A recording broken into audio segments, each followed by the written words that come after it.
All right, guys, so I'm back today with some crazy cool Ccanku karambit knives, and that was an alliteration, except for the karambit part. But let's dig right into some high value and budget karambits that won't break the bank, but leave you with an impressive knife, especially for the money you pay.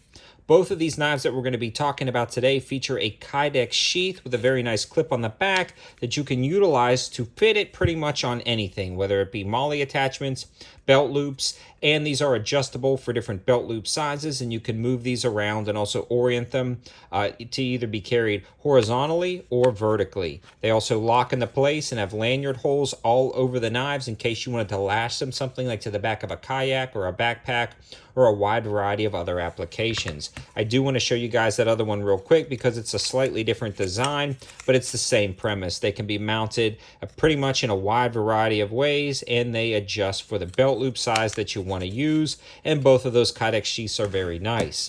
The other cool thing is none of the knives you see here are over $30. Starting with the C1111, it features a D2 steel blade, G10 handles in the kydex sheath for $30 in 2 different color variations with a clickable 5% off Amazon code, dropping the price right at about $28.50 for a very impressive fixed blade karambit.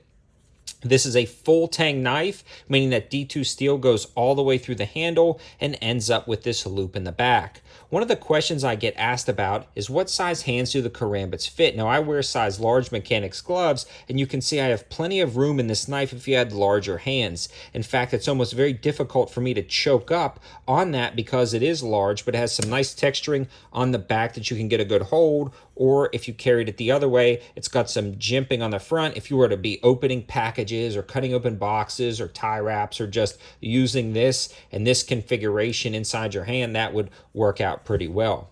The G10 handles are machined very nicely with spots for your fingers, very nice texturing on the back that lines up with the cuts in the back of the tang right there. The hardware is done very nicely and everything bolts up rock solid.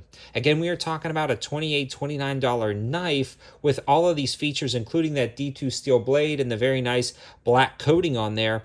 Such an affordable price for a high value karambit. Now for me, I don't carry a fixed blade karambit anywhere really, but it's cool to have one in the collection just to have, or maybe attached to, again, a plate carrier or battle belt for defensive purposes, or just have something that's pretty unique for EDC to be opening up packages that get delivered from Amazon after watching these videos.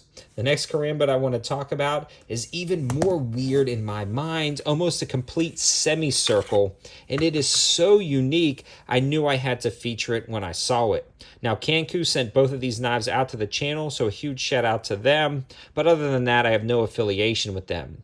Now, the Amazon links are affiliate links through Amazon themselves, so if you decide to purchase any of this, helps out the channel at no extra cost to you, just brings you right to the links, as well as those clickable 5% off codes to save yourself some money.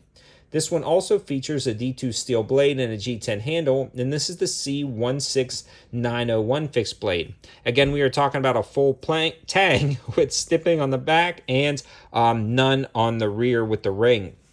It does fit nicely in your hands, but again, for those extra large hands, you're going to be pushing it on this handle. You can definitely see the size difference between the two knives, and the dramatic curves makes it a little bit more difficult for larger hands to carry it. So if you had larger hands and you wanted a fixed blade karambit, definitely check out this one. But if you wanted a more unique karambit that was definitely interesting to add to your collection for 27 bucks and then save about $1.25 after that clickable code, you'll get a very interesting knife.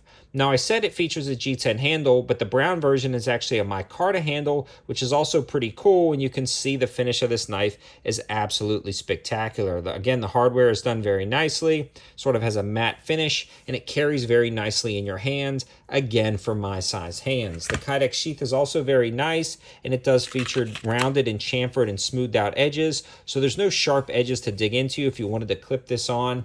More of a concealed knife underneath a shirt, something like that. If your state laws allow that, that is a pretty awesome option. So in summary, if you were looking for a fixed blade karambit and you didn't have a ton of money to spend, or if you wanted to just grab something that's unique and different to open up all the Amazon packages after watching the deal alert videos, these are great options, and you will not be disappointed if you're interested in a karambit style knife. They work well, especially for what they're intended for. Solid options, great prices. All of the information and linking will be in the description below. Thanks for watching, guys. Have a good one.